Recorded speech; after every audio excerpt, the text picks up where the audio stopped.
ولا انت بتتكلم كده ليه يا؟ الناس دي قاعده معايا. روح يا عم روح، يلا يابا نهارك ابيض. فانا قلت لك يا خد سوالك روح على بيتك.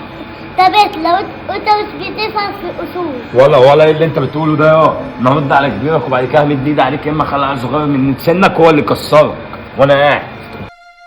بس انت بتقولي كبير، انا احترم كبير، بس انا في اخواتي البنات انتوا قاعدين لنا قدام البيت مش هحترم اي حد.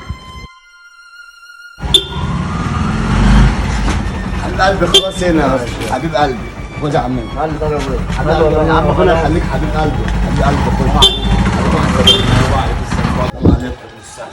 طب بس ايه؟ انا كنت عايزك ينفع اللي عاوزني فين؟ ما اشتكيت لك من حسين كذا مره، نزل يقول لي انتوا قاعدين كده ليه؟ معايا ناس غريبه زمايلي، ينفع؟ هو بصراحة عنده حق، انت لو فهمان في الاصول القعدة دي ما ينفعش، في حريم طالعة وفي حريم نازلة. ينفع ان عيل صغير يعدل عليك؟ انت المفروض تقوله وتبقى فهمان. هي مش بالطول.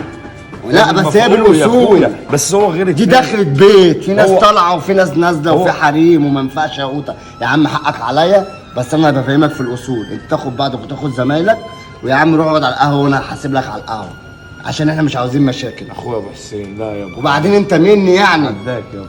حبيب قلبي، حبيبي يا قوطة، مؤاخذة يا رجالة حقكم عليا.